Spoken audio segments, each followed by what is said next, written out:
안녕하세요. 이번 시간에 제가 소개해 드릴 내용은 올해 리인벤트에서 소개된 다양한 서비스 중에서도 쿠버네티스 관련 프로젝트인 카펜터라는 프로젝트에 대해 소개해 드리기 위해 이 자리를 마련하였습니다. 뒤에서 제가 자세하게 설명드리겠지만 카펜터는 AWS에서 진행하는 오픈소스 프로젝트 중에 하나입니다. 오픈소스이기 때문에 어떤 정식 서비스로서 그게 출시한 것은 아니지만 AWS의 다양한 커뮤니티 활동과 기술력을 공유하는 또 하나의 결과물인 것 같다는 생각이 드는 프로젝트입니다. 먼저 발표에 앞서 제 소개를 간략히 드리겠습니다. 저는 현재 메가존 클라우드에서 진행하고 있는 오픈소스 프로젝트 중 하나인 스페이스원의 백엔드 개발을 담당하고 있는 송지형이라고 합니다. 스페이스원은 다양하고 복잡하게 발전하고 있는 클라우드 환경 기반의 인프라들을 한 곳에서 통합 관리하고 효율적인 운영 정보를 모으고 분석된 정보를 전달드리는 목적으로 지속적으로 개발되는 오픈소스 프로젝트라고 소개해 드릴 수 있을 것 같습니다. 그럼 본격적으로 오늘 함께 살펴볼 카펜터에 대해 소개해 드리도록 하겠습니다. 카펜터는 컨테이너 기반 플랫폼으로 현재 가장 널리 사용되고 있는 쿠버네티스라는 플랫폼을 조금 더 효율적으로 운영할 수 있도록 도와주는 오픈소스 프로젝트 중 하나입니다.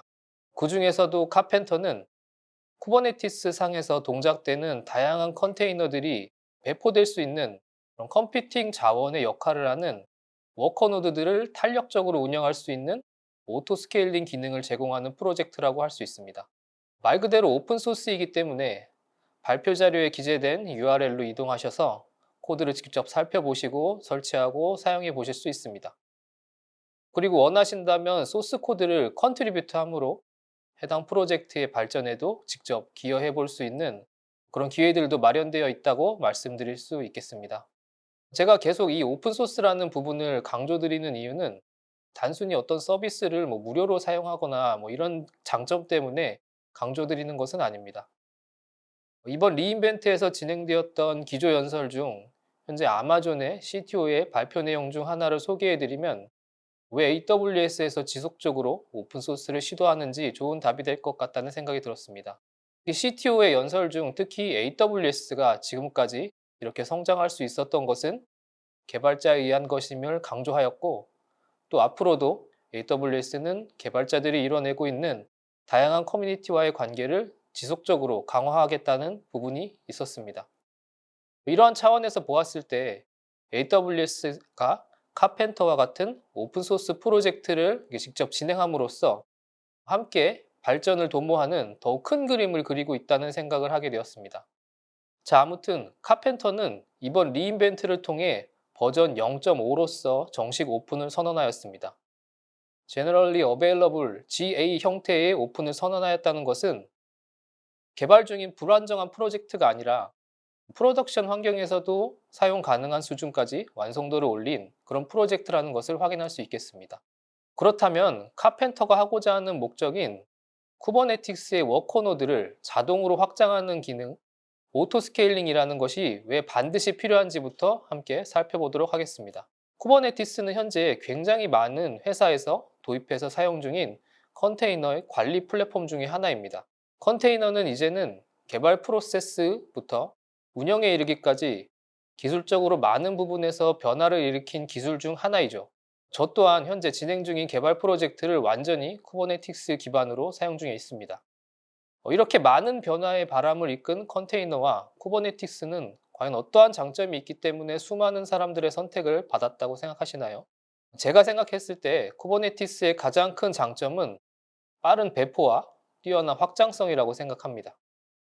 컨테이너는 그동안 개발과 배포 프로세스의 비효율을 최소화시킴으로써 그 가치를 높여준 기술 중 하나라고 생각합니다. 그리고 쿠버네티스는 이러한 컨테이너 환경에 최적화되어 서비스 가용성을 높여주고 효율적인 운영을 하도록 도와주는 플랫폼이라고 생각하고요. 하지만 이러한 컨테이너와 쿠버네티스의 장점을 충분히 느끼려면 쿠버네티스 자체를 운영하는 데 들어가는 부담을 최소화시켜야 한다고 생각합니다. 이런 목적으로 AWS에서 출시된 제품이 바로 EKS라는 제품이죠. 하지만 EKS는 쿠버네티스를 이루는 다양한 컴포넌트 중에서도 컨트롤 플레인 영역에 대한 부담을 줄여준 서비스입니다. 실제 쿠버네티스를 운영할 때 쿠버네티스 상에 배포되는 수많은 컨테이너 리소스를 감당하려면 컨트롤 플레인뿐 아니라 실제 컨테이너가 배포되는 워커 노드의 가용성을 수시로 체크해 주어야 합니다. AWS는 클라우드이기 때문에 이러한 워커 노드들까지도 EC2 인스턴스라는 뛰어난 탄력성을 가진 제품을 통해 쿠버네티스와 궁합을 맞춰왔습니다. 하지만 EC2를 통해 빠르게 노드를 배치할 수 있다고 하더라도 여전히 컨테이너들의 사용량과 워커노드들의 가용량을 수시로 체크해 주어야 하는 부담감을 느낄 수밖에 없습니다. 이런 워커노드의 운영 부담을 최소화시키려면 컨테이너들의 사용량을 수시로 체크하고 워커노드의 가용량을 부족하다고 판단되면 자동으로 노드를 확장하는 기술인 오토스케일링 기술이 필수적으로 필요할 것입니다. 카펜터는 이러한 부분에서 기존의 쿠버네티스가 충족하지 못했던 부분을 조금 더 보완한 그런 프로젝트라고 보시면 됩니다. 카펜터는 쿠버네티스 상에서 신규로 배포될 파드, 즉 컨테이너들의 묶음이죠. 이 파드의 상태를 지속적으로 확인하며 워커노드의 가용량 부족으로 배포되지 못한 파드의 상태를 확인한 후에 빠르게 워커노드를 확장하도록 주도합니다. 반대로 불필요한 노드가 있다면 해당 노드를 빠르게 정리하도록 함으로써 비용 효율적인 부분도 달성할 수 있는 자동화 도구라고 생각하시면 됩니다. 하지만 이미 쿠버네티스를 많이 사용하신 분이라면 제가 지금까지 이런 설명을 드린 것을 듣고 질문을 하실 수가 있습니다. 쿠버네티스에서는 카펜터 이전에도 이미 노드를 자동으로 확장하고 오토 스케일링 기능을 제공하는 것들이 있지 않냐고요. 네, 맞습니다. 이미 쿠버네티스에는 워커 노드를 자동으로 확장하는 기능이 탑재되어 있습니다. 카펜터 이전에는 이미 쿠버네티스에서 제공되고 있는 기능으로서 워커노드 오토스케일링을 담당하는 클러스터 오토스케일러라는 기능을 제공해주고 있습니다. 또한 레이어는 좀 다르지만 파드 레벨에서도 요청 처리가 많아지면 파드 또한 자동으로 확장하는 기술인 HPA와 같은 기술도 이미 제공되어 사용 중에 있죠. 그렇다면 카펜터와의 차이점은 무엇이고 왜 새롭게 이런 프로젝트를 만든 것일까요? 이번에는 클러스터 오토스케일러와 카펜터의 동작 방식의 차이를 자세히 살펴봄으로써 두 기능의 차이를 좀 더 깊게 한번 살펴보도록 하겠습니다. 먼저는 쿠버네티스의 노드 오토스케일링 방식인 클러스터 오토스케일러에 대해 알아보도록 하겠습니다. 클러스터 오토스케일러는 이미 쿠버네티스 기능 중 하나로 제공되고 있는데요. 이 또한 지금 위에서 설명드린 카펜터가 하고자 하는 목적과 정확히 동일합니다. 하지만 구현 방식의 차이점이 있다고 보시면 됩니다. 먼저 가장 큰 특징으로는 클러스터 오토스케일러는 각 클라우드 제공자마다 다른 방식으로 지원되는 특징을 가지고 있습니다. 특히 AWS의 경우에는 워커노드를 EC2 오토스케일링 그룹을 통해 클러스터 오토스케일러가 동작되게끔 구현되어 있습니다. AWS의 EKS 기능 중 하나로 제공되는 매니지드 노드 그룹 기능을 예로 들어보면 워커노드를 개별 인스턴스가 아닌 어떤 그룹 형태로 배포하도록 지원합니다. 매니지드 노드 그룹은 내부를 들여다보면 오토스케일링 그룹과 런치 템플릿을 통해 구현되어 있고요. 즉, 워커노드들이 AWS의 기본 기능 중 오토스케일링 그룹을 활용하여 클러스터 오토스케일러가 동작되도록 인티그레이션 되어 있다고 생각하시면 됩니다. 자, 그러면 이러한 EKS의 노드 그룹을 활용해 실제 워커노드가 확장되는 시나리오를 가정하여 생각해 보도록 하겠습니다. 현재 그림을 보면 모든 워커노드에 파드가 가득 차 있고 더 이상 배포할 수 있는 가용 공간이 없는 상태임을 한번 가정해 보도록 하겠습니다. 그리고 이때 신규 파드 생성 요청이 들어왔습니다. 신규 파드 생성 요청이 오면 일단 파드는 쿠브 스케줄러를 통해 특정 노드를 선정받기 전까지 펜딩 상태로 머무르게 됩니다.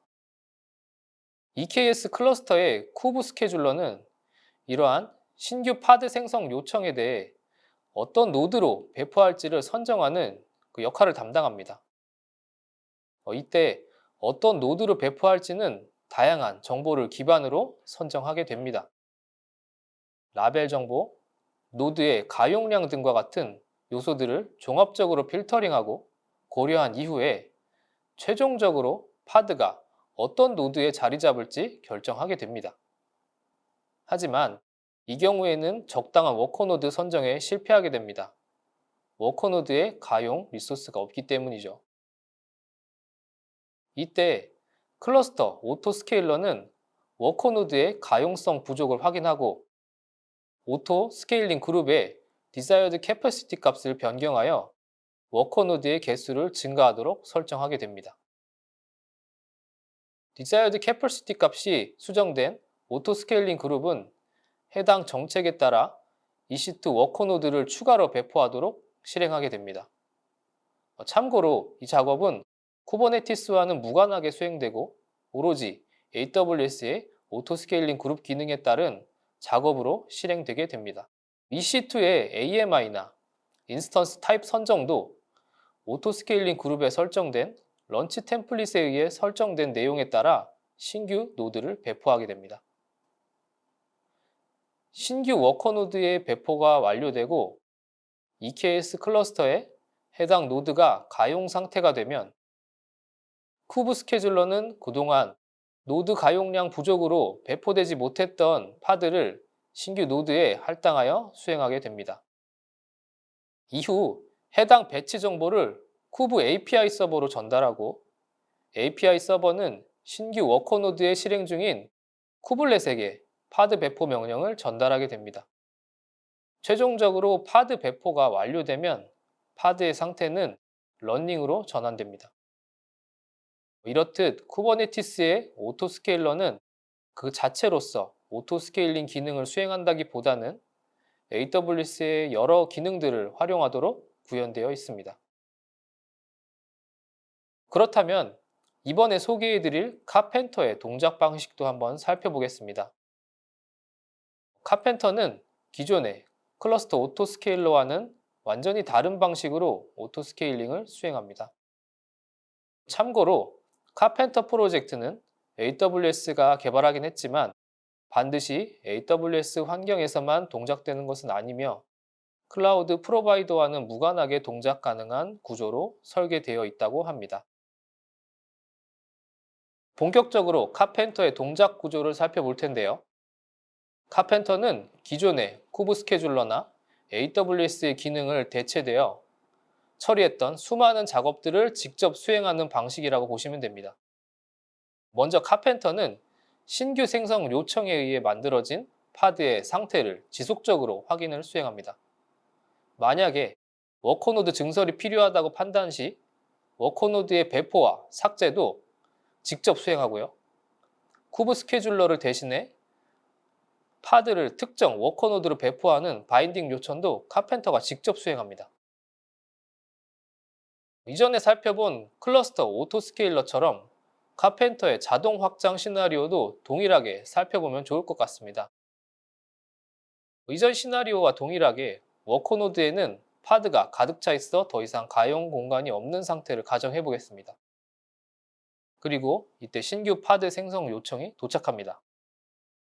이때 쿠브 스케줄러는 신규 파드에 대한 적정 워커노드 선정 작업을 수행하게 됩니다. 이전과 마찬가지로 현재 배포 가능한 적당한 워커노드를 찾을 수 없기 때문에 파드 배포에 실패하게 됩니다. 이때 카펜터 또한 파드의 상태를 지속적으로 확인하게 됩니다. 파드가 워커노드를 할당받지 못한 상태인 언스케줄러블 상태가 지속되는 것을 확인하면 카펜터는 더 이상 가용 워커노드가 없음을 가정하고 신규 워커노드 배포를 결정하게 됩니다. 신규 워커노드를 생성할 때 카펜터는 어떠한 EC2 인스턴스 타입을 선택하여 배포할 것인지 또는 스팟을 사용할 것인지 등과 같은 다양한 결정사항 여부를 카펜터의 경우에는 커스텀 리소스인 프로바이더라는 리소스에 의해 결정하게 됩니다. 프로바이더에는 이러한 워커노드에 대한 정보를 담고 있는 정의서라고 보시면 됩니다. 즉 카펜터는 모든 워커노드의 생성, 삭제에 대한 라이프 사이클을 직접 관리하는 꽤 중요한 기능을 담당하게 된다고 생각하시면 됩니다. 카펜터에 의해 신규 노드가 배포 완료되고 EKS 클러스터에서 해당 노드의 가용 상태가 준비 완료되면 카펜터는 직접 파드를 신규 워커 노드에 배치될 수 있도록 바인딩을 요청하게 되며 최종적으로 파드가 워커 노드에 배포가 완료되게 됩니다. 지금까지 클러스터 오토스케일러와 카펜터라는 두 가지 방식의 워커 노드 자동 확장 방식에 대해 한번 알아보았는데요. 두 기술의 차이를 간단히 비교해 본다면 다음과 같을 것 같습니다. 기존의 오토스케일러는 아무래도 쿠버네티스와 AWS의 오토스케일링 그룹과 같은 기능이 연계된 형태의 구성이기 때문에 실제 노드 확장 작업이 동작되기 위해서는 카펜터 대비 훨씬 많은 단계를 거쳐야 되는 비효율이 존재합니다. 이에 비해 카펜터는 오토스케일링 발생 시 일어나는 많은 작업 영역을 직접 처리하는 구조이기 때문에 동작 구조가 기존 오토스케일러 대비 단순하고 훨씬 빠르게 처리된다는 장점이 존재합니다. 제가 실제 테스트를 한번 해보면 카펜터는 기존 방식보다 훨씬 빠르게 노드를 배포하는 결과를 확인하실 수 있습니다. 앞에서 설명드린 카펜터를 실제 EKS 환경에 설치하여 실행해보는 데모를 제가 간단히 한번 준비를 해보았습니다. 해당 데모에 대한 그 시나리오는 카펜터에서 제공해주는 공식 다큐멘트와 홈페이지를 참고하여 만들었습니다.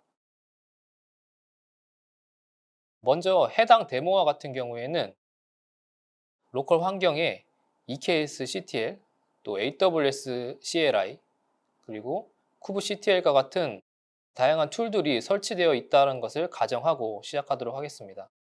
그럼 가장 먼저 시작되는 부분은 EKS 클러스터부터 설치를 진행해 보도록 하겠습니다. EKS 설치 같은 경우에는 EKS CTL이라는 툴을 이용해서 진행을 하였고요. 먼저는 다양한 설정 작업들을 수행한 이후에 EKS CTL 명령을 통해서 이 작업을 수행해 보도록 하겠습니다. 보시는 바와 같은 클러스터 관련된 설정 작업을 담고 있는 야물 파일을 작성을 하고요. 이 야물 파일을 기반으로 EKS CTL 명령을 활용해서 EKS 클러스터를 설치하도록 합니다. 설치가 완료되면 EKS 클러스터와 함께 VPC가 생성이 되는데 그 VPC에 EKS가 잘 동작될 수 있도록 태그 설정 작업도 추가로 진행을 합니다. 모든 것들이 완료되면 카펜터 노드의 경우에는 특정 롤에 기반한 작업들을 수행하기 때문에 해당 롤을 설정해주는 작업 또한 진행을 하게 되고요. 클러스터 접근 권한도 부여하기 위한 롤을 설정하게 됩니다.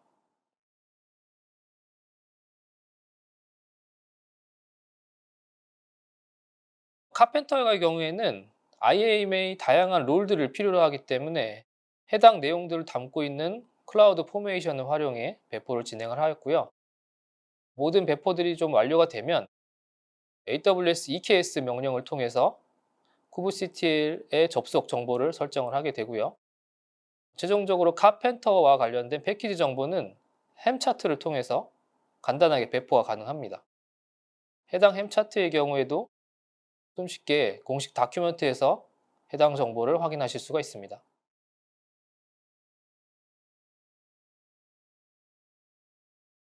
햄 차트를 통해 카펜터 패키지들이 설정이 완료가 되면 다음과 같이 카펜터 네임스페이스의 컨트롤러와 웹훅 정보들을 확인하실 수가 있고요.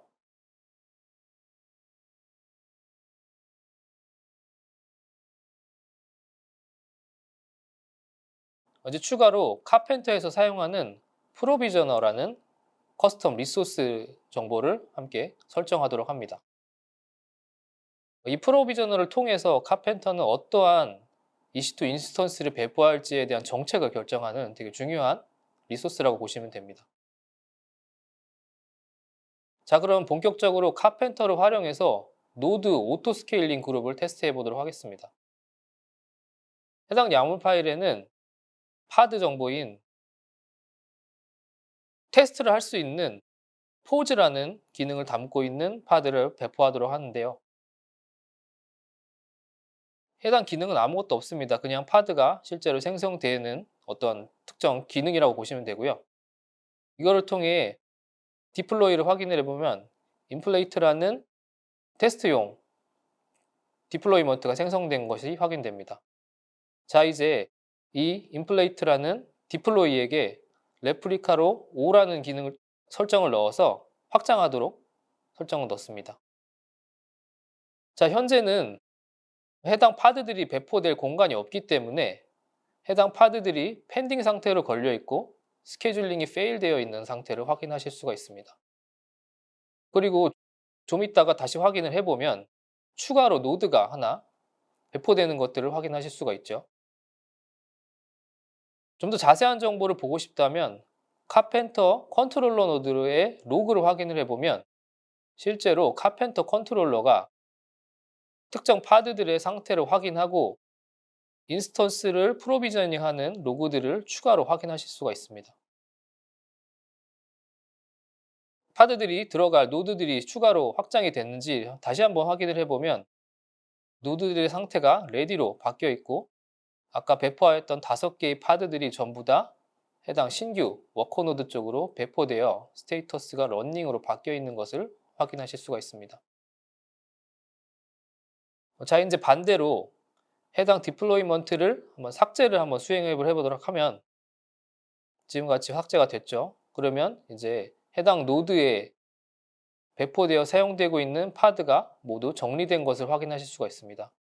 즉, 워커 노드가 비어있는 상태로 운영되고 있다는 것을 카펜터가 확인한 이후에 해당 노드는 불필요하다고 판단한 카펜터가 해당 노드들을 빠르게 정리하는 작업들을 수행하는 것을 확인하실 수가 있습니다. 자, 지금까지 데모 영상을 함께 살펴보았는데요. 마지막으로 카펜터에서 제약사항이 있는 부분을 언급을 해드리고 이번 세션을 마치고자 합니다.